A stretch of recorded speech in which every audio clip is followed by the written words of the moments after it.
안녕하세요. 오늘은 3월 7일 목요일이죠. 루카복음 11장 14절에서 23절인데 오늘 복음의 제목을 예수와 베엘제불로 이렇게 잡았습니다.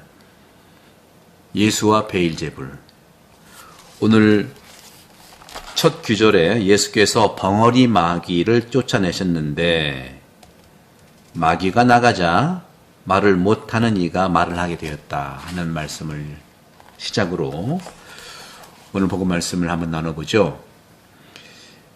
사람들은요 종종 나쁜 자, 즉 악한 자의 영향력에 놓여 있죠. 다시 말하면 나쁜 생각, 악한 생각의 영향을 받아서 말하고 행동한다는 거예요. 바로 이런 악한 자들, 마귀들, 오늘 벙어리 마귀잖아요.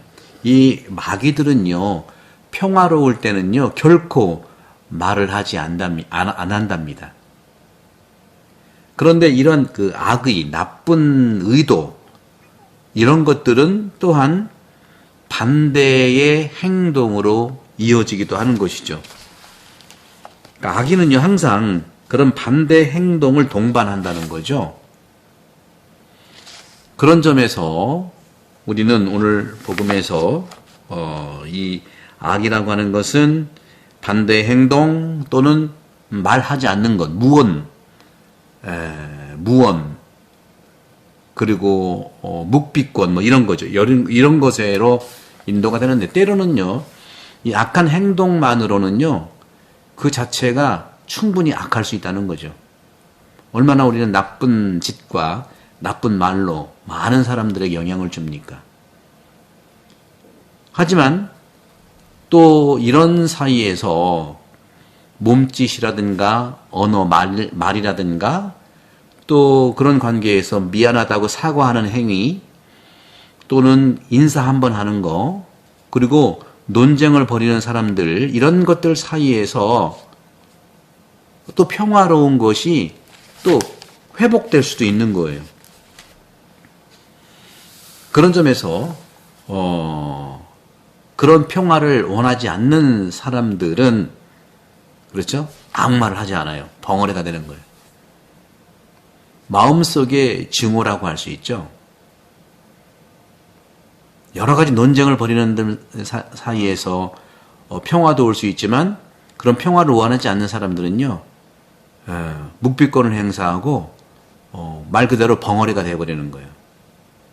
이렇게 마음속의 증오는 묵비권이라든가 한묵증, 넓은 의미의 말을 하지 않는 이런 그 벙어리 한묵증을 나타나게 하는 것이죠. 다시 말하면 다른 사람과의 모든 관계를 중단시키는 거예요.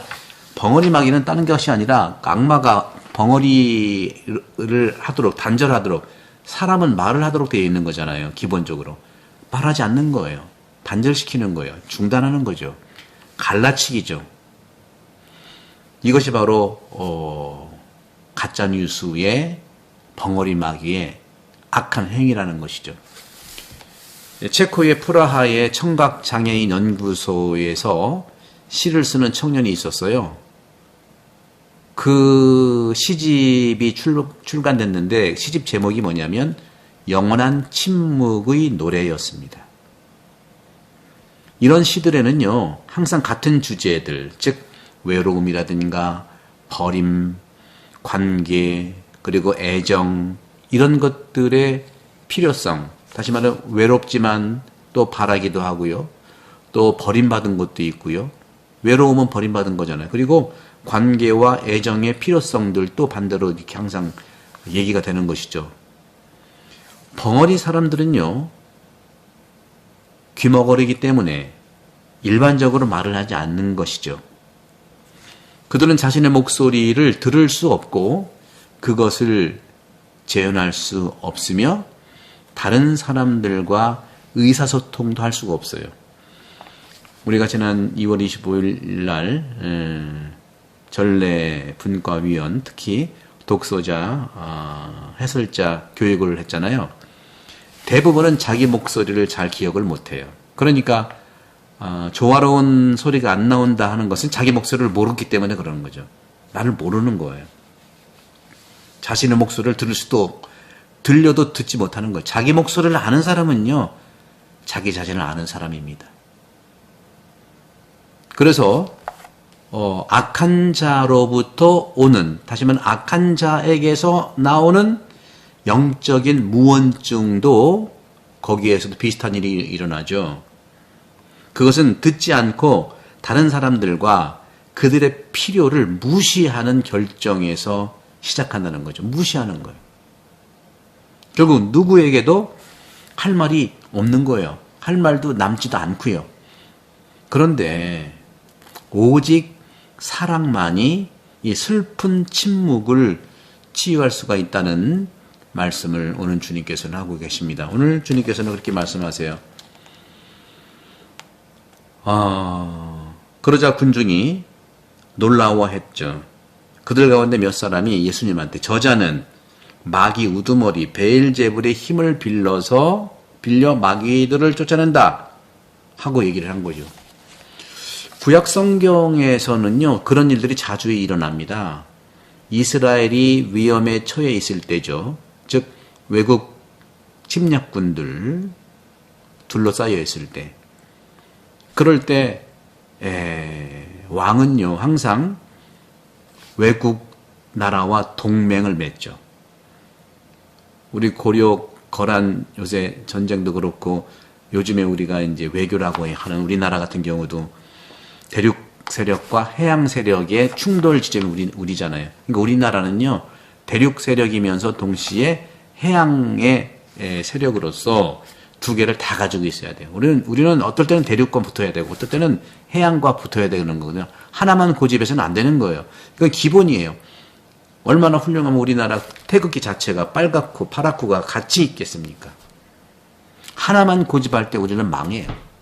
위험하고요. 같이 가야 되는 거예요. 그래서 이 이스라엘 사람들은요, 그런 점에서도 아시리아 사람들과 붙을 때도 있고 또 바빌론인들을 상대로 위해서 서로 견주어 가면서 또 어떻게 보면 또 이집트인에게 도움도 요청하고요. 이렇게 그러나 그 반대의 경우도 있고요. 이렇게 서로 균형과 또 조화를 이루는 외교적 관점에 이스라엘이 있었다는 거죠. 하지만 항상 예언자들은요 일어나서 그들을 단죄하고 정죄하죠. 예를 들어서 이사야가 아하스 왕에게 말한 것처럼 이사야서 7장 얘기잖아요. 이사야의 설교의 주제는 아주 단순해요. 만약 여러분들이 정말 지속적으로 믿음을 가지고 굳건하게 하느님과 야훼와 지속적 관계를 유지하지 않으면 망한다는 거예요. 이게 이사야서 7장 9절의 얘기잖아요. 단순합니다. 우리도 마찬가지예요. 하느님과의 관계를 지속하지 않으면 우리는 망하는 거예요. 자기 뜻만 가지고는 망하는 길이거든요. 다시 말하면 위험 속에서는 오직 하느님만을 신뢰하라는 거죠. 다른 누구도 신뢰해서는 안 된다는 말이 성경의 얘기예요. 성경 공부 많이 할 수 있지만 핵심은 그거예요. 사실 악이라고 하는 것, 또 다른 악으로도 쫓아낼 수 있어요. 악은요, 또 다른 악으로 쫓아낼 수 있어요. 하지만 최종적 결과는 마지막 탈출구는 구원, 해방, 이것보다 더 나쁘게 드러나는 것이죠. 악은 다른 악으로 쫓겨날 수 있어요. 하지만 결정적인 출구는 구제보다 더 나쁘다는 거죠. 그래서 베엘제불로 악마를 추방할 수 없다는 얘기를 하는 거죠. 다 망하는 길이니까. 그러면서 주님께서는 이런 말씀을 하십니다. 이스라엘의 역사는요, 인간 영혼에 들어오는 것의 어떤 이미지로서 악한 성향이 매번 힘을 얻기 위해서 서로 싸우는 거예요. 다시 말하면 탐욕은 술 취함을 반대하는 거죠. 너무나 자기 욕심을 가지지 말라는 거죠. 교만이라고 하는 것은요, 탐욕을 반대하는 거 아니겠습니까? 허영은 뭘 반대할 거예요? 허영은요, 슬픔을 반대하는 거예요. 하느님이 친히 지켜주실 때까지 마음은 평안하지 못한다는 거죠. 어느 곳으로도 탐욕으로도 교만으로도 허영으로도 우리는 우리 마음을 지킬 수가 없어요. 오직 하느님께서 친히 지켜주실 때 우리 마음은 평안하다는 거예요. 바로 아우구스티누스 성인이 그렇게 대단한 고백록에서 그런 말을 하셨잖아요. 이게 이제 이태리 말로 되어 있는 부분인데, 네, 아우구스틴 성인님 말씀, Il cuore è inquieto finché non riposa in te. 당신 안에 편안히 쉬지 않을 때까지 우리 마음은 평안치 못하다는 거죠. 다시 말하면 우리 마음은 당신 안에 안식할 때 우리 마음이 평안하다는 거예요.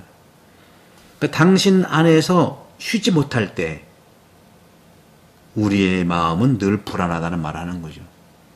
주님 안에서만이 우리가 평안하다 그 뜻이죠. 그래서 오늘 주님께서는 그런 말씀을 하세요. 정말 힘센 21절입니다. 루카복음 11장 21절에 힘센 자가 완전히 무장하고 자기 저택을 지키면 그의 재산은 안전하다. 그렇습니다. 사무엘 학원에서 다윗이 자신의 나라 위에 이제 등극을 하죠. 정말 다윗은 이스라엘의 마지막, 다시 말하면 이스라엘의 마지막 뭐라고 합니까? 마지막 계열이라고 하나요? 마지막 아들이었어요. 그래서 꼬마 때부터 골리앗을 이렇게 이기러 갈 때도 정말 어린 다윗의 모습들이 있었잖아요. 그러나 그 다윗은 이스라엘의 마지막 그 계열의 마지막 아들이었지만 왕조의 창시자가 된 겁니다. 그러면서 내가 어떻게 예루살렘을 견고하게 하고 다른 민족들을 나에게 굴복시켰는지, 그리고 어떻게 만군의 야훼께서는 이스라엘의 하느님이시니 주님의 종 다윗의 집이 주님 앞에 견고하게 되기를 원한다고 하는 사무엘 후서 7장 26절의 말씀을 우리는 들을 수 있는 것이죠. 이렇게 기도하곤 했었어요. 그래서 영성적으로는요, 영성적인 차원에서는요, 예루살렘이라고 하는 것은요, 구약에서 우리 인간 마음의 상징이에요. 그러니까 늘 예루살렘 성지를 방문하는 거 아니겠습니까? 우리는요, 주님께서 마음을 지키시지만 우리도 그것을 보호하기 위해 노력해야 된다는 것이죠. 마음을 지키는 것이 미덕이기 때문에 그렇습니다. 하지만 어떤 미덕은 다른 사람을 얻을 만큼 강하기도 하는데, 그것이 바로 모든 영성가들은 사랑, 까리타스에 동의하는 거예요. 사랑. 그러니까 모든 영성 작가들은 사랑에 대해서, 까리타스에 대해서 동의하고 있고, 특히 성 에프렘은 그 사랑들을 마음속에서 타오르는 불로 비유를 했어요. 어떤 유혹도 접근할 수 없는 거죠. 예를 들어서 여러분들 그 사람들이 야외에서 요리를 했는데 그 음식에 항상 파리가 끼어들거든요. 그런데 파리는요, 추울 때, 음식이 식을 때만 파리가 모여들어서 먹으려고 해요. 근데 그 음식이 뜨겁게 달궈지고 조리될 때는 파리가 얼지 못합니다. 뜨겁기 때문에 그렇습니다. 뜨겁게. 마음에서 일어나는 우리 뜨거운 사랑이야말로 사랑으로 불타는 한 아무 일도 일어나지 않고 누구도 어떤 나쁜 생각도 다가올 수 없어요. 그 뜨거운 사랑의 열정으로 다 몰아내기 때문에 그렇다는 것이죠. 베일제불로 악을 몰아내는 것이 아니라 사랑으로 악을 물리칠 수 있고요. 나쁜 생각은 사랑으로 물리치고 이겨낼 수 있다는 말씀을 드립니다. 구독, 성교 부탁드리고 성부와 성자와 성령께서 여러분을 강복합니다. 감사합니다.